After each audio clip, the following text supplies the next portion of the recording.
नमस्कार। ये आकाशवाणी शिमला है। अब आप ज्ञान ठाकुर से प्रादेशिक समाचार सुनिए। प्रधानमंत्री नरेंद्र मोदी ने कहा है कि सतत विकास और लोगों की खुशहाली के लिए सरकार प्रधानमंत्री सूर्य घर मुफ्त बिजली योजना शुरू कर रही है। सोशल मीडिया पोस्ट में नरेंद्र मोदी ने कहा कि 75,000 करोड़ रुपए से अधिक के निवेश वाली इस योजना का उद्देश्य 1 करोड़ घरों को प्रतिमाह 300 यूनिट मुफ्त बिजली उपलब्ध करवाकर रोशन करना है।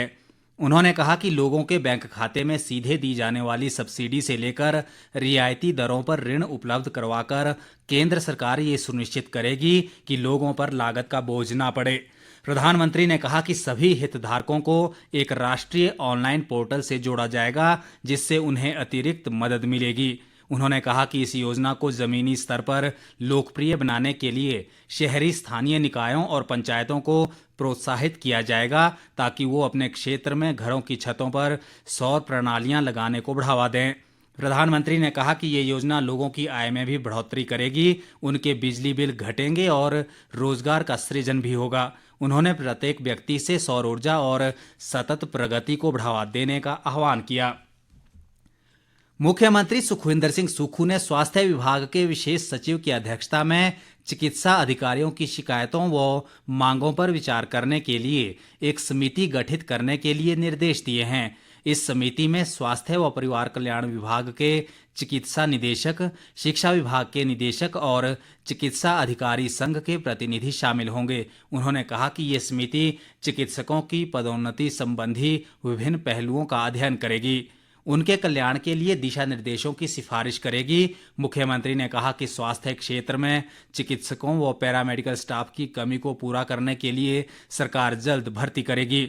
उन्होंने कहा कि चिकित्सा क्षेत्र में सुधार लाने के लिए चिकित्सकों की 8 घंटे की शिफ्ट शुरू करने पर काम किया जा रहा है। मुख्यमंत्री ने कहा कि लोगों को घर द्वार पर विशेषज्ञ स्वास्थ्य सुविधाएं उपलब्ध करवाने के लिए हर विधानसभा क्षेत्र में आदर्श स्वास्थ्य संस्थान स्थापित किए जाएंगे, जहां 6 विशेषज्ञ चिकित्सक तैनात किए जा रहे हैं।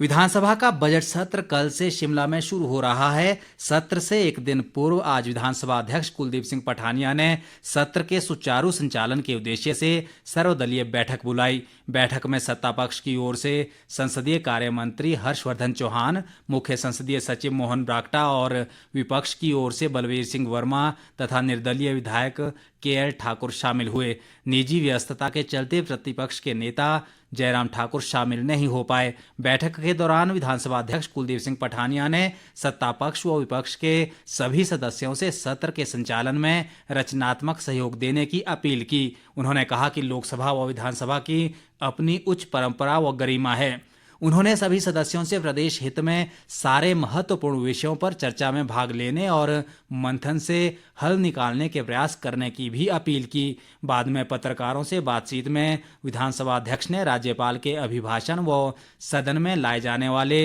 अन्य विषयों की जानकारी देते हुए बताया कि प्रदेश व जनहित के मुद्दों पर चर्चा अवश्य करवाएंगे। पठानिया ने कहा कि विधानसभा सचिवालय को अभी तक कुल 882 प्रश्नों की सूचना प्राप्त हुई है, जिसमें 632 तारांकित और 250 अतारांकित प्रश्न हैं। इसके अलावा नियम 101 के तहत 9 और नियम 130 के अंतर्गत 13 सूचनाएं प्राप्त हुई है। आज विश्व रेडियो दिवस है। इस दिवस का उद्देश्य रेडियो के महत्व को लेकर लोगों और मीडिया में जागरूकता बढ़ाना है। इसके साथ ही रेडियो के माध्यम से सूचनाओं के प्रसार को बढ़ावा देना भी है। 2011 में यूनेस्को ने इस दिवस को मनाया था। इस अवसर पर देश भर में विभिन्न कार्यक्रमों का आयोजन किया जा रहा है।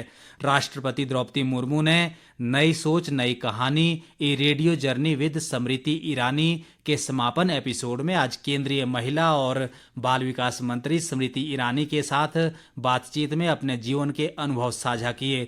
ये कार्यक्रम आज शाम 7 बजे आकाशवाणी रेनबो पर भी प्रसारित किया जाएगा।